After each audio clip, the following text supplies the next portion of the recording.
Hi everyone. ముందుగా ఈ video చూసే వ్యూవర్స్కి అందరికీ ఒక చిన్న డిస్క్లైమర్. అదేంటంటే ఈ వీడియోలో ఉన్న టాపిక్ ప్రజెంట్ ట్రెండింగ్లో ఉంది కాబట్టి నేను ఈ వీడియో చేయట్లేదు. సో నా యూట్యూబ్ ఛానల్ చూస్తే కూడా మీకు అర్థమవుతుంది, నేను ఏది కూడా ట్రెండింగ్లో ఉన్న టాపిక్ని యాజ్ ఎ కంటెంట్గా యూజ్ చేసుకొని నా యూట్యూబ్ ఛానల్లో ఒక వీడియోగా పోస్ట్ చేయలేదు. అది ఒకటి. ఇంకా సెకండ్ థింగ్, ఈ వీడియోలో నేను మీతో షేర్ చేసుకునేది మీరు ఏ యూట్యూబ్ ఛానల్ కూడా చూసి ఉండరు అనమాట. అంటే ఈ రిలవెంట్ టాపిక్ మీద ఒక క్రియేటరు లేదా ఆర్టిస్టు ఒక సినిమా ఇండస్ట్రీ ప్రాస్పెక్టివ్లో అసలు ఆర్ట్ లేదా క్రియేషన్ అంటే ఏందనేది ఒక డిఫరెంట్ ఒక 360 డిగ్రీస్ డైమెన్షన్లో మీకు వాళ్ళ పర్సెప్షన్ ఎలా ఉంటుందనే దాని మీద నేను ఈ వీడియో చేయబోతున్నాను. సో ఈ వీడియో చూసేసరికి మీకు రాజమౌళి గారు సారీ చెప్పాలా లేదా అనేది చాలా క్లియర్గా అర్థమవుతుంది. రీసెంట్గా నా యూట్యూబ్ ఛానల్లో హిందూ మతం గురించి ఒక వీడియో పోస్ట్ చేశాను. ఆ వీడియో ఏంటంటే ప్రజెంట్ ఉన్న హిందూ మతం మీద ఎల్డర్లీ పీపుల్ నెక్స్ట్ జనరేషన్కి హిందూ మతాన్ని ఇంట్రడ్యూస్ చేసే విషయం ఎంత ఇంపార్టెన్స్ అనే దాని మీద ఒక వీడియో చేశాను అనమాట. అందులో నా భావాల్ని షేర్ చేసుకున్నాను. అది ఈ థంబ్నెయిల్తో ఉంటుంది. ఎవరైనా ఇంట్రెస్ట్ ఉంటేనా అది నా ఛానల్లో చూస్తారనే రిక్వెస్ట్. సో హిందుత్వ మతం గురించి అలాంటి భావాల్ని షేర్ చేసుకున్న నేను ఈ వీడియోలో నా భావాలన్నీ రాజమౌళి గారిని సపోర్ట్ చేస్తున్నట్టుగా, రాజమౌళి గారిని వెనకేసి వస్తున్నట్టుగా ఉండొచ్చు, అనిపించవచ్చు. ఆ టోటల్ ఇష్యూని ఏ ప్రాస్పెక్టివ్లో చూస్తున్నానని చెప్పి మీకు ఈ ఎండ్ ఆఫ్ ది వీడియోలో మీకు క్లియర్గా అర్థమవుతుంది. సో అంతేగాని నేను ఒక డ్యూయల్ స్టాండర్డ్ పెట్టుకొని నేను ఈ వీడియో చేస్తున్నానని చెప్పేసి దయచేసి భావించొద్దని చెప్పేసి నా రిక్వెస్ట్. సో ఇప్పుడు అసలైన వీడియోలోకి వెళ్ళిపోదాము. మొన్న రీసెంట్గా జరిగిన వారణాసి అనే సినిమా టైటిల్ లోగో లాంచ్ ఈవెంట్లో మన రాజమౌళి గారు చేసిన 2 వాక్యాల వల్ల ఒక హిందూ వర్గంలో కోపానికి కారణమైంది. వాళ్ళు క్షమాపణలు కూడా అడుగుతున్నారు.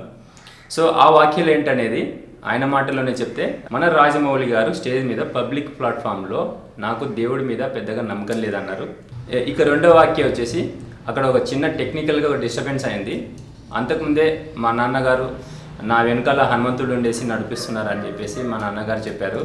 బట్ హనుమంతుడు గారు నిజంగా నా వెనకాల ఉంటే ఇలా జరిగేదా అన్న విధంగా పరోక్షంగా హనుమంతుడిని తక్కువ చేసి మాట్లాడినట్టుగా హిందూ వర్గం ఊహించేసుకొని వాళ్ళు కోపదృక్తులైపోయి దీనికి డెఫినెట్గా రాజమౌళి గారు క్షమాపణలు కోరుకోవాలి పబ్లిక్లో అని చెప్పేసి వాళ్ళు డిమాండ్ చేయడం జరుగుతుంది. ఇప్పుడు ఈ రాజమౌళి గారు చేసింది రైటా కాదా అనేది పక్కన పెడితే, మనము రాజమౌళి గారిని కానీ ఒక సినిమా ఇండస్ట్రీ కానీ ఒక దైవాన్ని కానీ మనం ఒక బ్రాడర్ ప్రాస్పెక్టివ్లో చూస్తేనే మనకు ఆయన క్షమాపణలు చెప్పాలా లేదంటే నిజంగానే ఆయన చేసిన వాక్యాలు తప్ప లేదనేది చాలా క్లియర్గా అర్థమవుతుంది. అదేంటంటే ఇలాంటి సంఘటనలు రాజమౌళి గారికి కొత్త ఏం కాదు. ఇలాంటి సంఘటనలు ప్రత్యక్షంగా కానీ పరోక్షంగా కానీ ఆయన కారణమయ్యారు. అలాగనే హిందూ సమాజ వర్గానికి కోపానికి కానీ వాళ్ళకి క్షమాపణలు చెప్పాలని డిమాండ్ చేయడానికి కానీ ఒక రీజన్ అయ్యారనమాట. రాజమౌళి గారికి దైవత్వం మీద కానీ దేవుడి మీద కానీ ఒక మతం మీద కానీ ఆయనకున్న పర్సెప్షన్ అనేది ఏంటనేది నా అండర్స్టాండింగ్లో నేను కొన్ని అర్థం చేసుకున్న సంఘటనలు ఒక 4 ఉన్నాయన్నమాట. అవి మీతో షేర్ చేసుకుంటాను. సో మొదటి సంఘటన, బాహుబలి 2 సినిమా మొత్తం ప్రపంచవ్యాప్తంగా రిలీజ్ అయిపోయింది. అలానే మన ఇండియాలో అన్ని రాష్ట్రాల్లో కూడా రిలీజ్ అయింది. ఆ టైంలో కర్ణాటక ప్రజలు బాహుబలి సినిమాని మా కర్ణాటకలో రిలీజ్ చేయబోనివ్వమని చెప్పేసి వాళ్ళు డిమాండ్ చేశారు. రీజన్ ఏంటంటే కట్టప్ప రోల్ ప్లే చేసిన సత్యరాజ్ గారు ఇంతకుముందుకు కావేరీ జలాల మీదుగా ఒక వివాదాస్పద వ్యాఖ్యలు చేశారు. అది కన్నడిగుల్ని నొప్పించిందనమాట. ఆ వ్యాఖ్యలు ఏంటనేది అప్రస్తుతము. ఆ కావేరీ జలాలు అనేది ఒక తమిళనాడు కర్ణాటక గవర్నమెంట్కి మధ్యన నడుస్తున్న ఒక వివాదం అనమాట. దాని మీద సత్యరాజ్ గారు చేసిన వివాదాస్పద వ్యాఖ్యలు కన్నడిగుల్ని కోపం తెప్పించేసి ఆ బాహుబలి 2 సినిమానే రిలీజ్ కావాలనుకుంటే కర్ణాటకలో సత్యరాజ్ గారు క్షమాపణలు కోరుకోవాలి పబ్లిక్లో అని చెప్పేసి వాళ్ళు డిమాండ్ చేశారు. సో దానికి చాలా రోజుల వరకు అలానే ఎవరు స్పందించలేదు. ఇక రిలీజ్ టైం దగ్గర పడుతుంది. ఇంతలో మన రాజమౌళి గారు పబ్లిక్లో ఒక స్టేట్మెంట్ ఇచ్చారు. అదేంటంటే, ఈ సత్యరాజ్ గారు మా సినిమాలో ఒక యాక్టర్ మాత్రమే, ఒక చిన్న రోల్ ప్లే చేశారు. ఈ బాహుబలి సినిమాలో ఉన్న ఆర్థిక లావాదేవీలకు కానీ ఫైనాన్షియల్కి కానీ డిస్ట్రిబ్యూషన్లో కానీ ఏ రకంగానూ ఈయన బాధ్యుడు కాడు. సో ఇతను ఒక యాక్టర్ మాత్రమే. ఈ సినిమాని రిలీజ్ మీరు కర్ణాటకలో ఆపితే దీని తాలూకు ఉన్న వ్యక్తులు ఫైనాన్షియర్స్ కానీ ప్రొడ్యూసర్స్ కానీ చాలా నష్టపోతారు. ఈ సత్యరాజ్ అనే యాక్టర్ గారికి కానీ ఫైనాన్షియర్స్, డిస్ట్రిబ్యూటర్స్ లేదా ప్రొడ్యూసర్స్కి ఎలాంటి సంబంధం లేదు ఫైనాన్షియల్ మ్యాటర్లో. ఆయన నుంచి మీరు సారీ ఎక్స్పెక్ట్ చేయడం కానీ ఈయన సారీ చెప్పడం కానీ పెద్దగా సబబుగా లేదు. ఒకసారి ఆలోచించుకోమని రాజమౌళి గారు ఒక వీడియో బయట ఇచ్చారనమాట. సో కొన్ని రోజుల తర్వాత మొత్తానికి సత్యరాజ్ గారు పబ్లిక్లో వచ్చేసి ఒక పేపర్లో సారీ అనే క్షమాపణ పత్రం మొత్తం చదివారనమాట. సో కన్నడిగులకి క్షమాపణ చెప్తున్నట్టుగా ఆ కావేరీ జలాల మీద ఉన్న వాక్యాల్ని ఉపసంహరించుకున్నట్టుగా తను సారీ చెప్పారు. మొత్తానికి సినిమా రిలీజ్ అయింది. ఇక 2వ సంఘటన, అది కూడా బాహుబలి సినిమా పీరియడ్లోనే జరిగింది. సో బాహుబలి రిలీజ్ అయిపోయింది, బీభత్సమైన హిట్ అయిపోయింది. సో ఒక టీవీకి ఇచ్చే ఇంటర్వ్యూలో తను నేనైతే నాస్తికుడిని, నాకు దైవం మీద కానీ భక్తి మీద కానీ నమ్మకం లేదని ఆయన పబ్లిక్లో ఒక టీవీ ఛానల్లో చెప్పారు. అది గడిచిన కొన్ని రోజుల తర్వాత ఆయన ఫ్యామిలీతో కలిసి హంపీకి వెళ్ళారనమాట దైవ దర్శనానికి.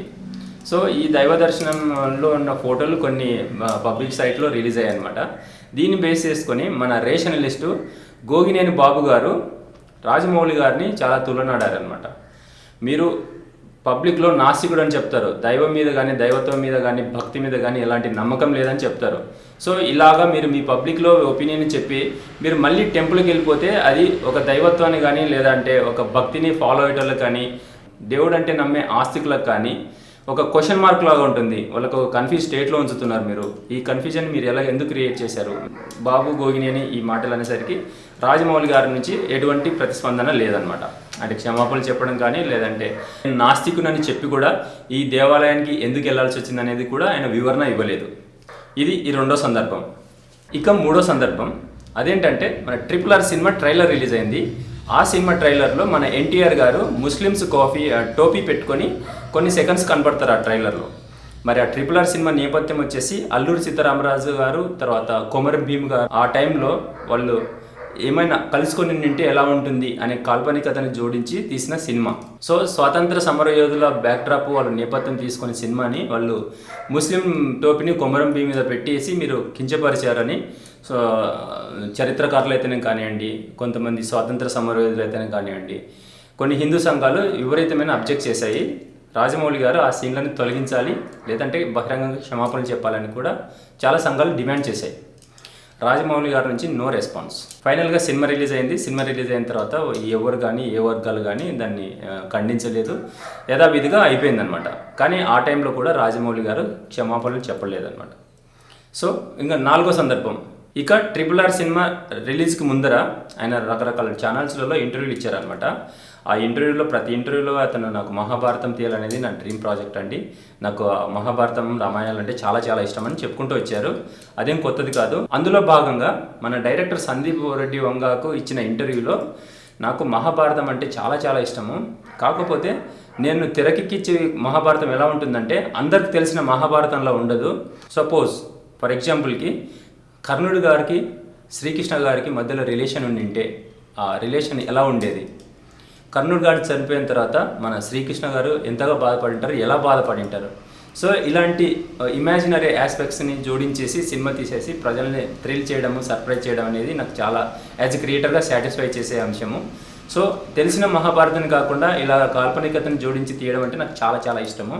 అలాంటి ఎలిమెంట్స్ ఏదైనా ఉంటే నేను ఆ మహాభారతాన్ని తెరకెక్కించబోతున్నట్టుగా సందీప్ రెడ్డి వంగకు చెప్పారనమాట. సో మనం ఇక్కడ అర్థం చేసుకోవాల్సిన విషయం ఏంటంటే రాజమౌళి గారు మహాభారతాన్ని మనకు తెలిసిన మహాభారతాన్ని తీయట్లేదు, తను కొంచెం కాల్పనికతను జోడించేసి తనకు నచ్చినట్టుగా తన క్రియేటివ్ ఫ్రీడమ్ తీసుకొని తీయబోతున్నారనమాట. ఈ 4 సందర్భాల ద్వారా ఈ రాజమౌళి గారికి దైవత్వానికి లేదంటే ఒక భక్తికి లేదంటే తనకున్న దేవుడి మీద ఉన్న నమ్మకానికి ఎలాంటి పర్సెప్షన్ అనేది నాకు కొంచెం క్లియర్గా అర్థమైంది. ఇకపోతే ఈ 4 సందర్భాల్లో ఎక్కడ కూడా ఆయన సారీ చెప్పలేదు. ఇకపోతే ఒక క్రియేటర్ కానీ ఒక ఆర్టిస్ట్ కానీ వాళ్ళ పర్సెప్షన్ ఎలా ఉంటుంది అనేది మీకు జస్ట్ ఒక బ్రీఫ్గా షేర్ చేసుకుంటాను. తర్వాత మీకు అర్థమవుతుంది ఆయన నిజంగానే సారీ చెప్తారా లేదా అనేది. ఇప్పుడు మనం ఒక డైరెక్టర్ కానీ ఒక ఆర్టిస్ట్ ఒక క్రియేటర్ అనే పర్సెప్షన్ ఎలా ఉంటుందని చేసి బ్రీఫ్గా అర్థం చేసుకుందాము. ఒక క్రియేటర్ అయినా ఆర్టిస్ట్ అయినా అందరూ ఒకటే, అన్ని 24 క్రాఫ్ట్స్లో అందరినీ ఆర్టిస్టులు అనొచ్చు. ఈ ఆర్టిస్టు పర్సెప్షన్ ఎలా ఉంటుందంటే వాళ్ళు బయటికి మామూలుగా నార్మల్గా గ్రౌండెడ్గా కనిపించిన కానీ వాళ్ళు ఆర్ట్ పరంగా మాత్రమే చాలా ఈగోయిస్టిక్గా ఉంటారు, హైలీ ఈగోయిస్టిక్గా ఉంటారు. వాళ్ళ ఆర్ట్ మీద వాళ్ళు అంత ఈగోయిజం లేకపోతే అంత అవుట్పుట్ వాళ్ళకి బయటికి రాదనమాట. సో మన రాజమౌళి గారు కూడా నార్మల్ లైఫ్లో చాలా కామన్గా ఉన్నా కూడా తను ఆర్ట్కి వచ్చేసరికి తన క్రాఫ్ట్కి వచ్చేసరికి చాలా హైలీ ఈగోయిస్టిక్గా ఉంటారనమాట. ఈ ఈగో అనేది పర్సనల్ కాదు, ఒక క్రాఫ్ట్ పరంగా అతను క్రాఫ్ట్ని ఎగ్జిబిట్ చేయడంలో హైలీ ఈగోయిస్టిక్గా ఉంటారనమాట.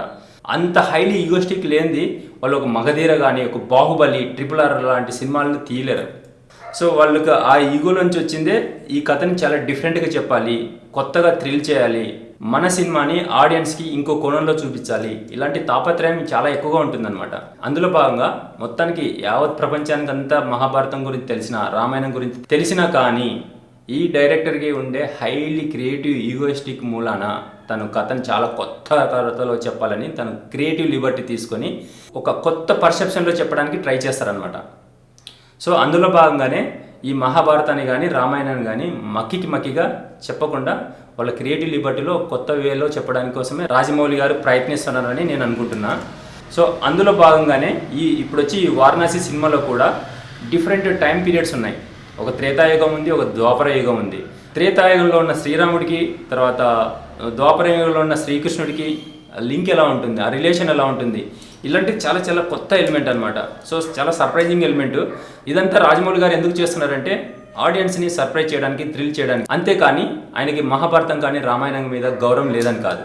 సో మన పురాణాలని వక్రీకరించడం గురించి ఆయన ఇంటెన్షన్ కాదనేది నా వ్యక్తిగత అభిప్రాయం. సో అలాంటి క్రియేటివ్ లిబర్టీ అనేది ఏ డైరెక్టర్కైనా ఏ క్రియేటర్కైనా ఒక స్టెరాయిడ్లా వర్క్ చేస్తుంది అనమాట. సో అది మోటివ్ అవుతుంది. ఏదైనా సినిమాని నిర్మించాలన్నా, డైరెక్ట్ చేయాలన్నా, మ్యూజిక్ కంపోజ్ చేయాలన్నా, ఇదొకటే కొత్తగా చెప్పబోయే అంశం ఒకటే వాళ్ళని బాగా స్టిమ్యులేట్ చేసే అంశం అనమాట. సో అది లేకపోతే ఏ క్రియేటర్ కానీ డైరెక్టర్ కానీ ఇంతగా వర్క్ చేసేసి ఇంత పెద్దగా అవుట్పుట్ ఇచ్చేసి ఆడియన్స్ని థ్రిల్లింగ్గా ఉండేటట్టుగా ఒక ప్రోడక్ట్ని వాళ్ళు ప్రొడక్ట్ చేయలేరు. సో అలాంటి సినిమాని తను డైరెక్ట్ చేసి రిలీజ్ చేస్తే డెఫినెట్గా హిందూ సంఘాలు ఇదంతా చరిత్రను వక్రీకరించారు, మైథాలజికల్ని తప్పుపట్టారు అన్న యాంగిల్లో ఆలోచించేసి వాళ్ళు రాజమౌళి గారి నుంచి క్షమాపణ కోరొచ్చు, లేదంటే ఆ సినిమాని రిలీజ్ కాకుండా కూడా ఆపే ఛాన్స్ ఉంది. సో అలాంటి పరిస్థితుల్లో ఆల్రెడీ రాజమౌళి గారికి గ్లోబల్ లెవెల్లో మార్కెట్ ఉండడం వల్ల ఆ సినిమాని ఇండియాలో రిలీజ్ చేయకుండా మిగతా ఫారిన్ కంట్రీస్లో కూడా రిలీజ్ చేసి తను క్యాష్ చేసుకోగలరు. అంతేకాని ఏదో ఒక వర్గం వారికి, ఏదో గ్రూప్ వారికి సినిమా నచ్చలేదు, ఇలా దీన్ని తప్పు పట్టారు అని వాళ్ళని సాటిస్ఫై చేయడం కోసం తన క్రియేటివ్ లిబర్టీని చంపుకొని తనకు ఆడియన్స్కి లేదంటే ఒక వర్గానికి సపోర్ట్గా తీస్తాడని చెప్పి నేను అనుకోవట్లేదు. సో ఉన్న సిచ్యువేషన్స్ ఉన్నట్టుగా చెప్పాలి కాబట్టి మీతో షేర్ చేసుకుంటున్నా. ఇది నేను పలు సందర్భాల్లో రాజమౌళి గారిని చూసి అబ్జర్వ్ చేసిందనమాట. ఇంకా క్లియర్గా చెప్పాను కదా రాజమౌళి గారి మనస్తత్వం అనేది నేను అబ్జర్వ్ చేసింది ఎలా ఉంటుంది అనేది.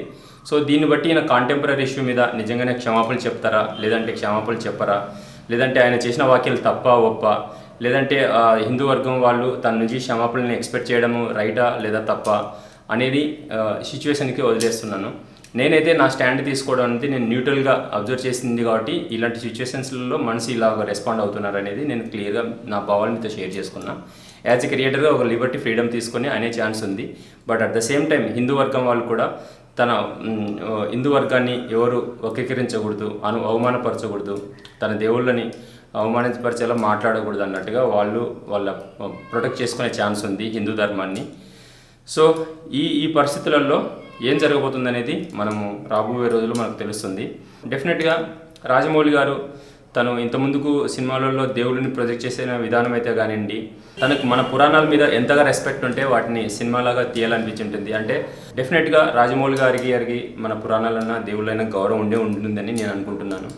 ఉద్దేశపూర్వకంగా చేసినదైతే కాదని అనుకుంటున్నా. బట్ చూడాలి, ఇది పదే రిపీటెడ్గా జరిగితే హిందూ వర్గం వాళ్ళు ఎలాగా ప్రతిస్పందిస్తారు, రాజమౌళి గారికి వాటికి సమాధానం చెప్తారా లేదా క్షమాపణలు చెప్తారా అనేది టైమే డిసైడ్ చేస్తుంది. సో ఇది నా స్టాండర్డ్స్లో ఉన్న ఈ ఇష్యూ పైన నా అవగాహన మీద నేను నా భావాల్ని వ్యక్తపరచడం కోసం అని చెప్పి ఈ వీడియో చేస్తున్నా. సో ఇలాంటి వీడియోస్ ఇంకా ఫ్యూచర్లో చాలా చేయబోతున్నాను. Once again hi everyone, welcome to my YouTube channel @kraj6828. Thank you very much for watching my video.